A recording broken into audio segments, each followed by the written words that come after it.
Hey guys, this is Backlog Gaming here with another guide for you today about a fractal called Cliffside. This is one of the longer fractals. As you'll see, this video is about 14 minutes almost, so fairly long fractal here, but you'll see the reasons why. Lots of running, lots of mechanics. It's going to start off first by fighting this main guy that you'll fight. He'll also be the main boss, but right now you just burn through him. He'll summon wells, as you can see there. You don't want to be standing in the wells when he summons them. You want to make sure that you're outside of them at any cost to make sure that you're not putting extra agony on yourself or any conditions that would be involved with them or taking heavy damage. Once you down the boss, he's going to drop his hammer. You're going to pick up the hammer, and we're going to start ascending this giant cliff. Notice why the fractal is called Cliffside, is that we'll be scaling this massive cliff this whole time. So from here, you go off to the right. That's going to be the first area. Now, there are going to be traps on the ground that can spring up and get you, as you've seen there. Those will knock you down for a little bit, about 2 seconds. Now, in this first leg that we have here, there's not going to be too many mobs that they'll just attack you again. Just run past these guys. You want to make sure that whoever is carrying the hammer is watching their stacks. A couple hints here with the hammer is that once you reach 28 stacks, go ahead and pop the 3 ability. It puts a bubble and gives you stability. So at stack 30, you're not stunned by the while carrying the hammer and stop. You do need to drop the hammer by 40 stacks, otherwise you will go into the down state.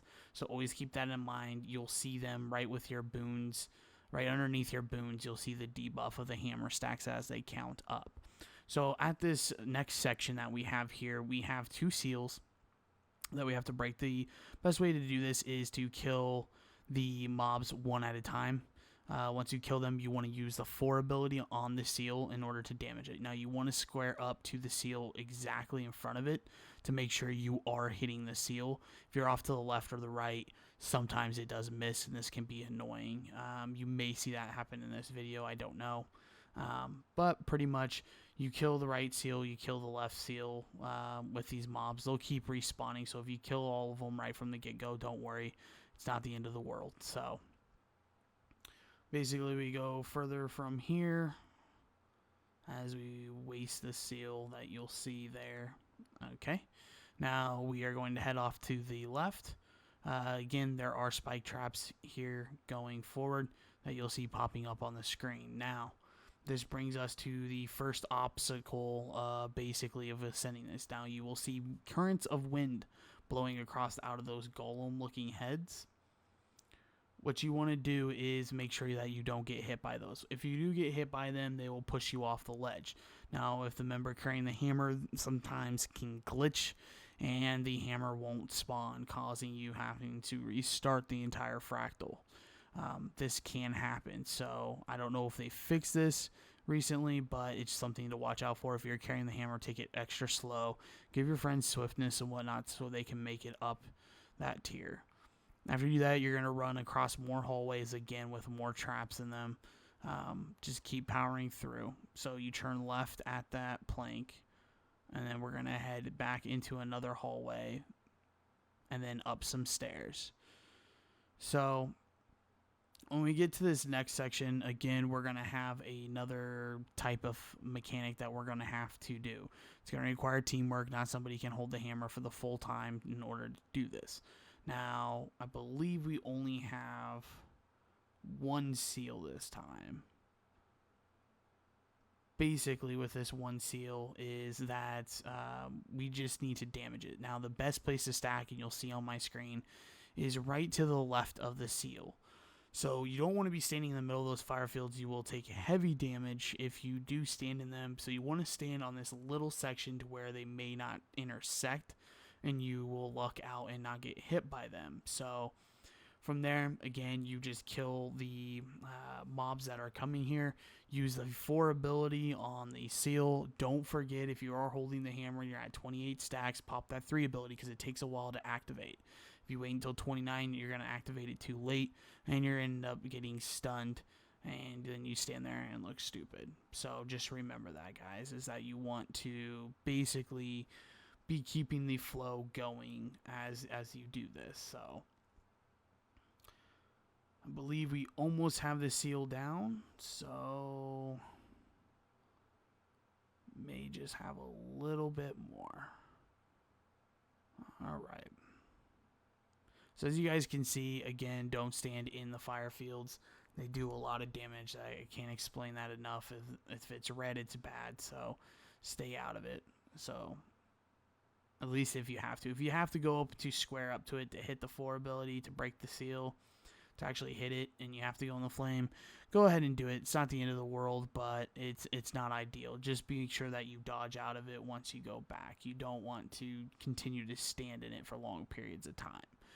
Again, throughout this whole section, you want to be communicating with your teammates or your party members how many stacks you have, whether or not you can pick up the hammer. If you pick up the hammer, say that you're picking up the hammer so people know that it's there. So after the seal breaks, we run off to the left. Again, we're going to go through a series of hallways, and once we're out of here, this is another obstacle that kind of tests your jumping skills mixed with your accuracy a little bit of movement, is that you get a lot of narrow areas coming up here that you're going to have to focus on.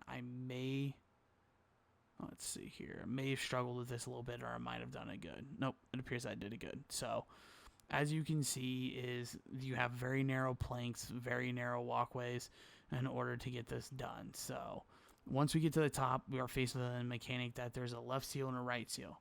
Okay?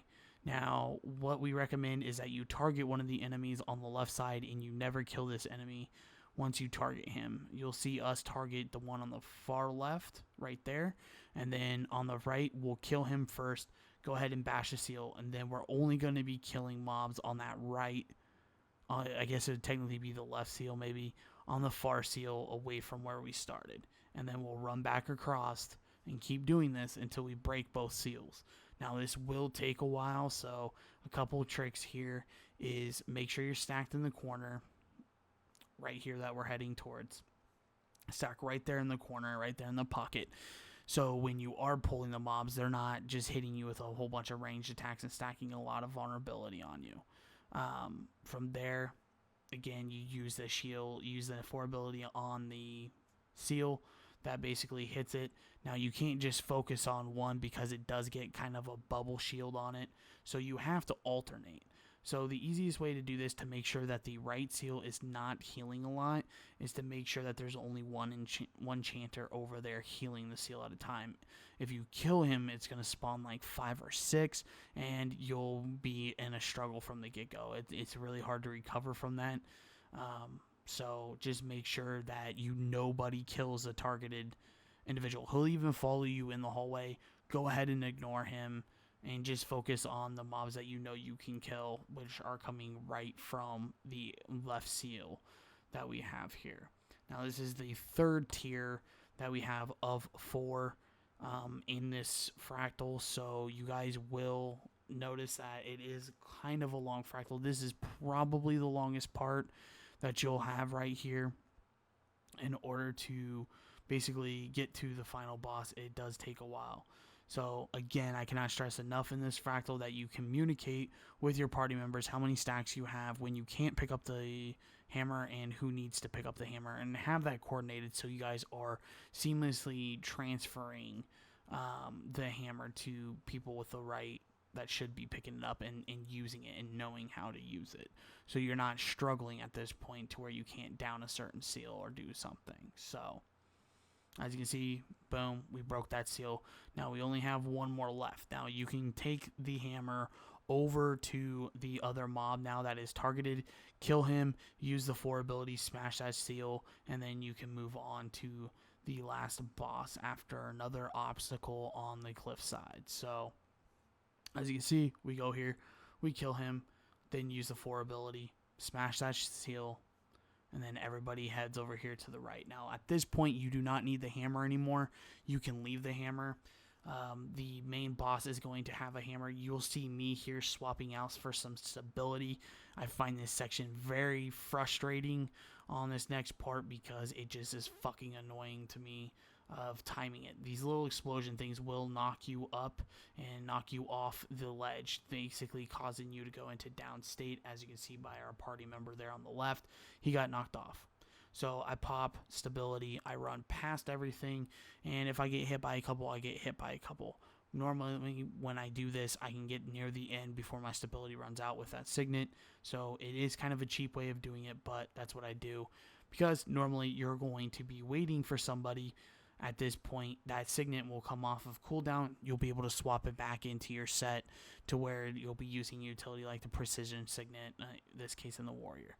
Now, the easier way of doing this is that there's going to be, I believe, 3 or 4 chanters around the main boss. You can actually pull these guys by going to the right side and using ranged attacks. You can pull them and basically kill them so they're not stacking vulnerability off of you right away, leaving only the boss standing there. Now you'll also notice that the boss is carrying a hammer. That's the hammer that we're going to be using on the seal that you can see is now enveloped in a purple type shield. So once we basically stun him, he'll spawn 4 chanters. You'll pick up the hammer. You'll kill one of them. Go ahead and use the 4 ability on the seal, hitting it, damaging it. Once you do this, everybody will get stunned as you see, and then you'll just repeat this process until the seal is broken and the main boss is dead. So here's the final battle. Again, this is the boss battle, so it is a little bit slower, and it will very highly recommend that you learn how to target.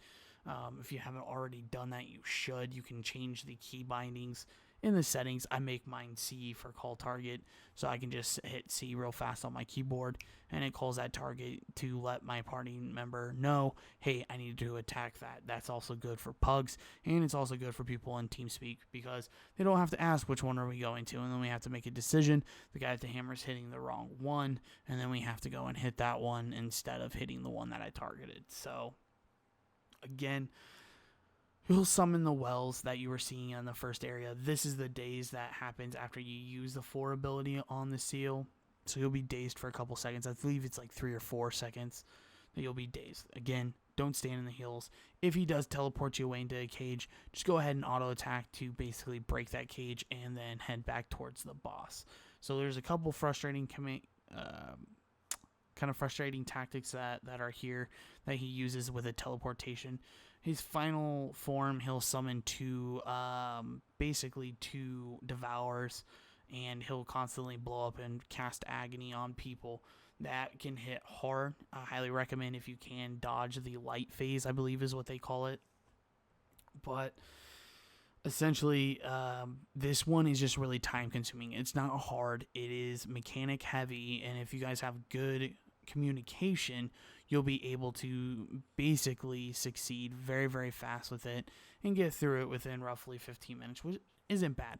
I've also seen worst case scenarios here where I've spent 30+ minutes in this dungeon with maybe a pug or, you know, some members that are struggling with communication. So that does happen. Don't let that be frustrating to you. That can happen. So we're about to wrap up the boss here. I believe we just have to use the ability 2 more times at the end. So we target 2 enchanters.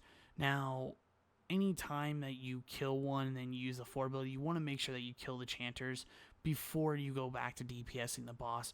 What this is going to do is to keep the seal from healing and obviously keep more auto attacks off of you that are ranged. Anyways, guys, that's it for this video. Please let me know if you like the guides. I'll keep them going. Feel free to give it a thumbs up. Comment down below if you have any questions. And from there, guys, I will see you next time.